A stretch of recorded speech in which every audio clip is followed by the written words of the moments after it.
Assalamualaikum warahmatullahi wabarakatuh.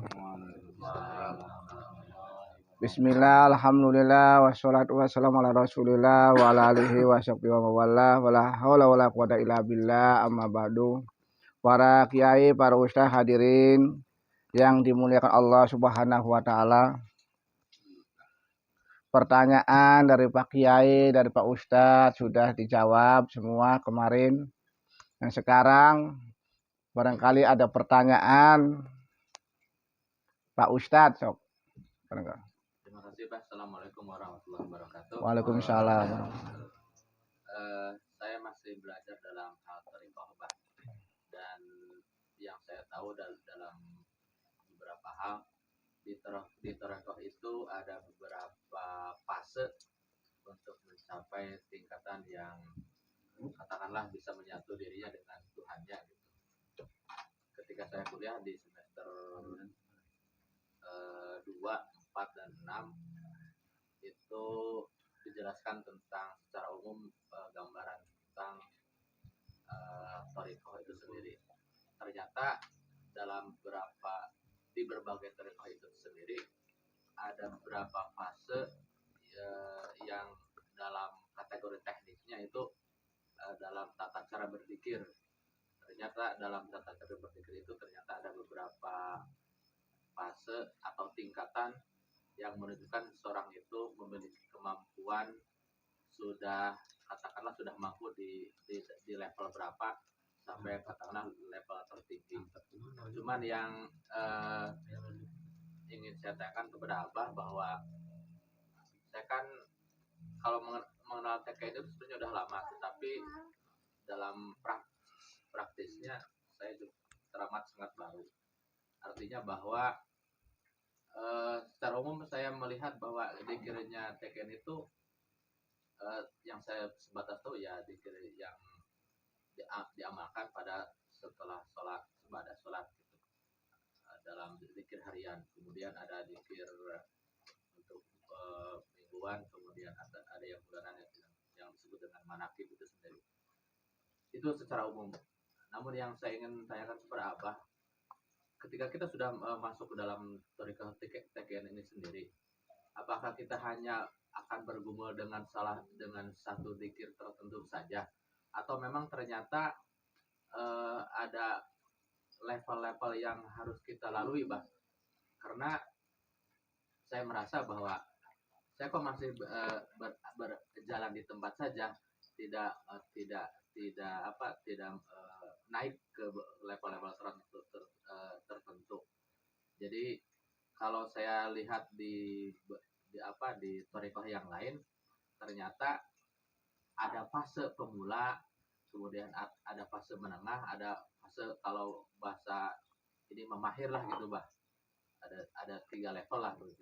Tapi dalam TKN saya nggak tahu batasannya seperti apa. Jadi mohon Abah bisa menjelaskan fase-fase dari seorang salik sehingga bisa menemukan Tuhannya dengan benar.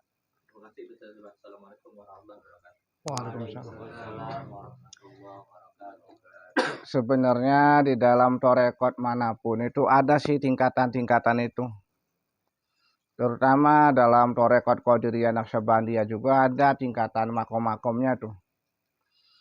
Kalau dalam thariqah Qadiriyah Naqsyabandi memang ada namanya latifah tawajuh gitu. Nah, istilah tawajuh, tapi ini rahasia, jangan bilang-bilang ke yang lain ini. Ada nama tawajuh. Tahap pemula namanya latifah qalbi dulu, di hati kita istiqomah terus.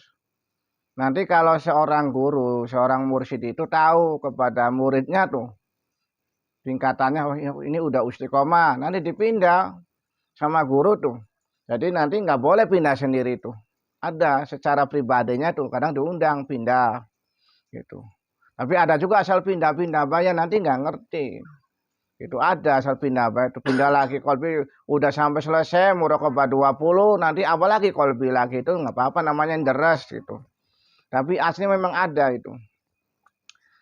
Kalau sudah sampai dzikir latifah hatam gitu ya, dzikir latifah hatam, nanti ada namanya muraqabah pertama ahadiyah, terus kedua muraqabah ma'iyah. Nah, kalau sudah muraqabah ma'iyah itu sudah tingkatan akhir itu. itu. Terus muraqabah aqrabiyah namanya yang ketiga itu. Muraqabah aqrabiyah itu dari akhir daripada wilayah sugro, awal daripada wilayah kubro. Jadi kewalian besar gitu. Jadi golongan para wakil talqin itu bisa nalkin kalau sudah tingkatan ke situ. Kalau baru tingkatan kolbi, tingkatan ruk, jadi wakil talqin, ya nanti nggak bisa memberi tarbiyah ke bawahannya itu. Tapi ini rahasia, nggak boleh terangkan ke yang lain. Ada bahwa tarekat Qadiriyah Naqsyabandi itu ada tingkatannya. Jadi apalagi nanti jadi mursyid. Kalau dirinya saja tarbiyahnya belum khatam sampai muraqabah ma'budiyah sirpa, kemudian jadi murid, gimana bisa nuntun muridnya nanti? Sebab seorang guru itu harus bisa naikkan latifah itu. Dirinya juga sudah ngamalkan, sudah pengalaman. Kalau dianya juga belum ngalamin, tuh namanya kewalian kecil itu latifah 7 gitu. Terus ningkat lagi, namanya wilayatul sugro, wilayatul kubro. Terus ada lagi namanya wilayatul uluya, kan ke situ. Maka ada tahapannya. Ya kalau kitanya udah diringkas baik. Kalau di Tarekat Qadiriyah Naqsyabandi Pondok Pesantren Suryalaya diringkas tanbih, belajar ngamalkan tanbih. Kalau kita sudah bisa ngamalkan tanbih, insya Allah jadi kekasih Gusti Allah. Melembutkan hatinya, ada namanya riyado, ada mandi kemalaikatan, ada juga nama mandi kemanusiaan, ada riyadonya itu. Maka Pondok Pesantren Suryalaya itu ada riyadonya sebenarnya itu. Seperti dikir harian, hataman, terus manakiban, terus riyado itu.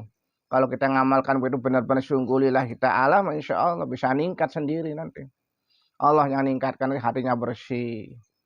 Timbul nanti mahabbah ke Allahnya. Jadi intinya mah, Tarekat Qadiriyah Naqsyabandi yang disampaikan oleh guru kita Syekh Ahmad Syaikhul Fatahul Arifin itu yaitu ilahi anta maksudi waridoka matlubi atini mahabbadaka ma'rifataka itu. Asal kita nyaki yang baca la ilaha illallah. Jadi tahapan yang cuma 7 sampai 20 sampai 27 itu tingkatan itu bisa dilintasi dengan baca la ilaha illallah itu hataman. Asal benar-benar riadonya kalau kiang ya lapar gitu, insyaallah. Cuma kadang-kadang cara bacanya ini belum bisa. Cara baca la ilaha illallah banyak yang belum bisa.